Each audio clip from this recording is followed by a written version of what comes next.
Hi, I just wanted to do a little video on Next Level's GTUltimate package. I've just spent the last few hours bolting this together, and I just wanted to, I guess, provide some feedback based on the build, how it went, what I thought was good and not so good. And I'll go through each of the components. The GTUltimate level, which I've got here, is a scalable product. So the minimum you would start with would more or less be that I think they have a wheel stand light. But the first component that I purchased was the Next Level Racing wheel stand, which, as you can see there, that is it assembled out of the box. So I'll talk about that component first, because the pedal plate was an interesting one to try and work that out. I've also got with this kit, I've just gone and got a Logitech G920 wheel and pedals, suitable for PC and Xbox One. I guess for a console player this would be very high end. For a PC player this is very much entry level. I am a PC player, and I have purchased this rig as a prelude to setting up for a better environment for racing sims. The reason I had to get a brand new G920 is because my old school G27 suddenly started acting up, and that was that. So that's why I had to upgrade, not going with the full-blown options that I'd like to. Some people have suggested that the shifter from the G27 pack will work with the G920. I found that to not be the case. It did not even get power when connected to the G920 base. So the wheel stand. So it actually starts out, the wheel stand itself starts as that plate there.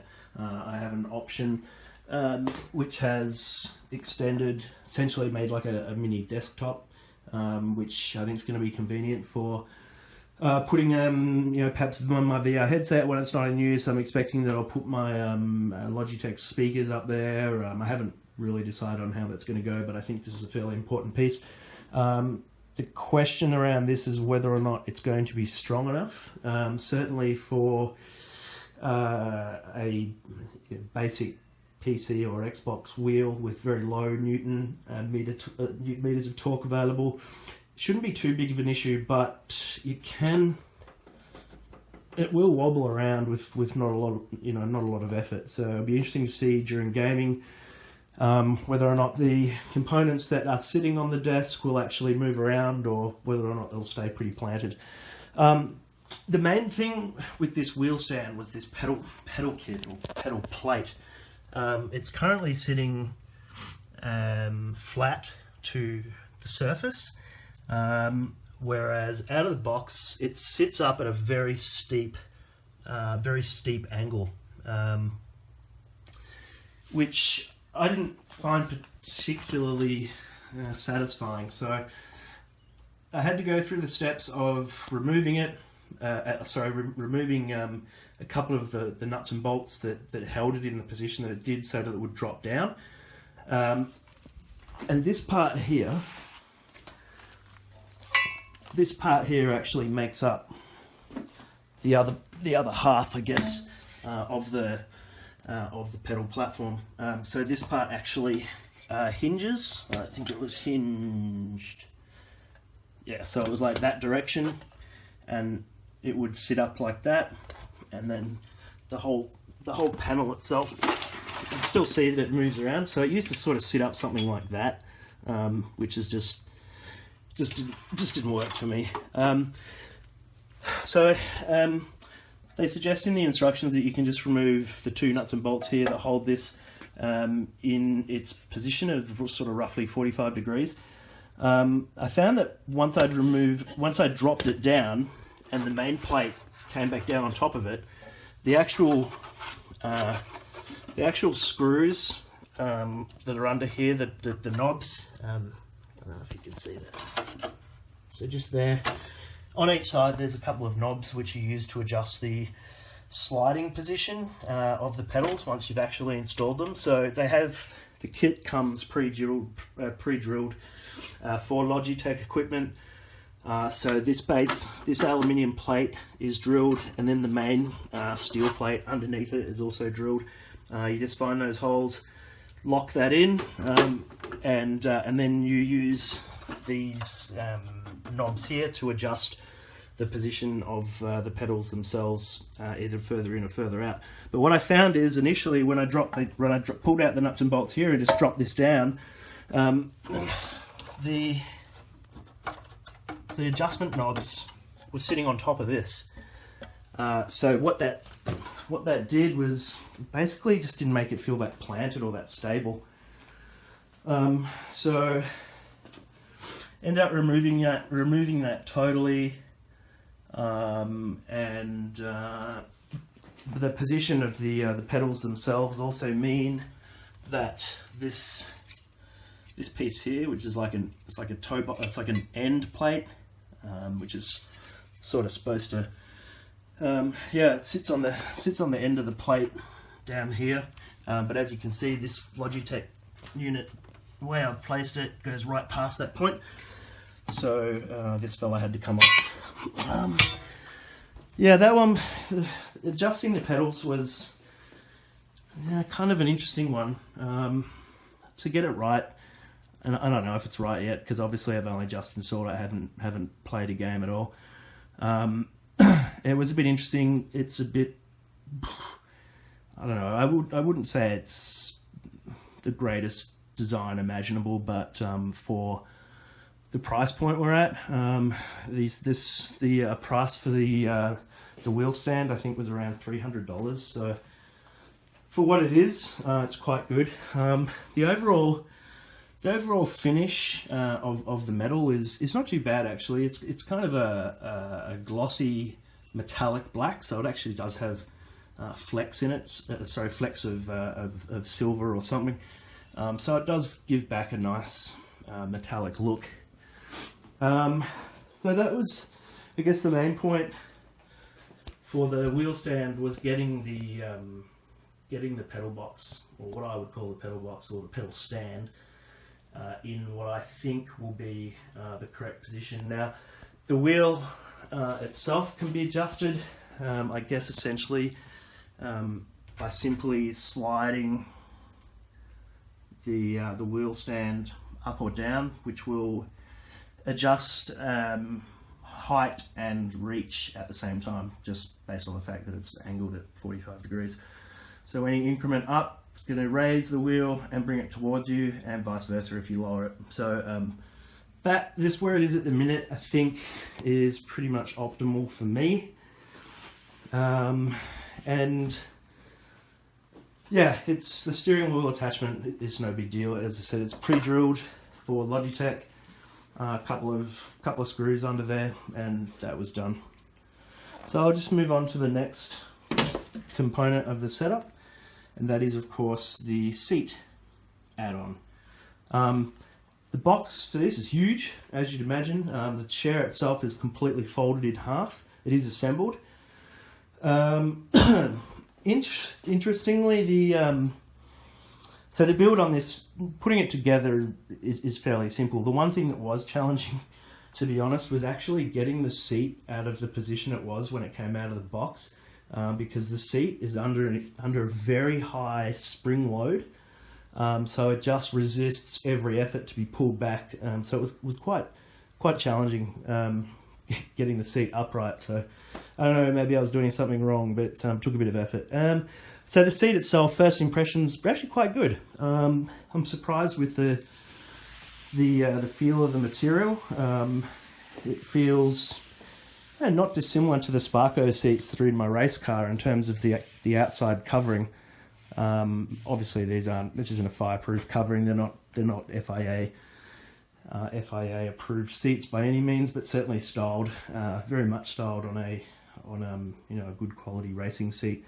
Nice finish to the fiberglass on the back here. It's got a nice gloss to it.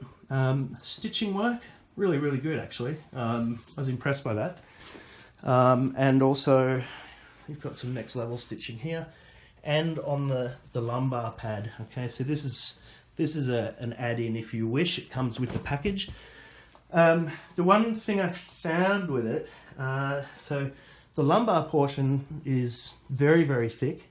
But then as you come up into the upper thoracic area, there's very little padding, so there's quite a big gap between the lumbar support and the thoracic support, or mid-thoracic, so middle of the back. It sort of falls into this kind of void. It's not terrible, but it's not, I mean, it's not what I would call sort of race seat comfortable. You know, Sparco's in my race car, you could sit in them all day and absolutely feels fantastic. They're so well molded. One thing that you can do when you've got the seat add-on is you can use the shifter plate and have it actually mounted on the seat frame. So the plate that comes with this standard wheel stand kind of sort of sits out on an angle here, and it comes down, and then you've got this sort of arrangement on it, but it's kind of lengthy and it's not very stable. So it's definitely not a good. It's not really a viable solution for shifting. So yeah, definitely with the seat add-on, that plate is now much more solid. I guess one of the things I found with this seat though, which I think it's a bit excessive. The seat probably doesn't need to have these enormous head restraints. You'd typically see something like that in a rally car, I think perhaps in NASCAR type of thing, where you're going to need this protection in a side impact, so your head obviously doesn't go past the that part of the seat construct. The reason I say they're probably not necessary, it makes getting in and out, if you're a bigger person, well, big, I don't mean big as in big, just tall and broad or whatever. It does hamper getting in and out of this thing a little bit, and I think also it makes for a point of weakness in the overall strength of the seat. So for mine, you know, I would have sort of, if I was to talk to the design team, I'd probably have it come out to around there and then come up and eliminate these wings at the side. I mean, at the end of the day, you're not using this seat for, you know, safety at all. It does come with a 4-point harness that's finished in red. I'm not fitting that because I'm going to be using Sparco race harnesses, a 6-point, and only then will I be using those if I go to motion. So speaking of motion, obviously Next Level, as a major upgrade to this kit, is their $3,999 seat mover. So you can see here there's a big space under the seat. The seat mover gets bolted on there. You get Next Level software that allows you to configure that. Yeah, it all looks pretty good. Well, one of the interesting things I found with this as well is the way in which the seat is, I guess, bolted on to the wheel stand. And I thought it was going to be considerably more robust than it actually is. So on each side, there's a connection point there. So that there is the seat base, and then we go on to the seat stand. The wheel stand. So they butt up there. All it is a fairly long. I mean, it's just a single long screw.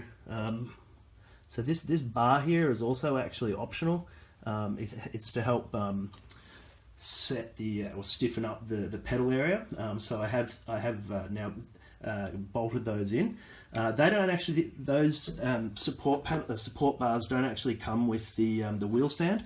They were included with this seat add-on. So to get extra stiffness, yep, absolutely. bolted those in. So yeah, so the seat bolts in here, and in the same way here, and I don't think it's the best solution in the world. I definitely don't, and I'll tell you why. In fact, I'll show you why. Because if we get down here, so I've just got my hand on the back of the seat. I can easily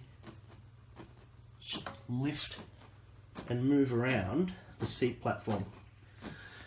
It's not very rigid. Now, of course, during gameplay, you're going to be sitting in it. So, you know, in my case, I've got 100 kilos sitting on that seat. That's going to keep it pretty firm. Yeah, definitely not what I would have thought. I definitely wouldn't have gone that way for strength if I was designing this. Obviously, I'm not.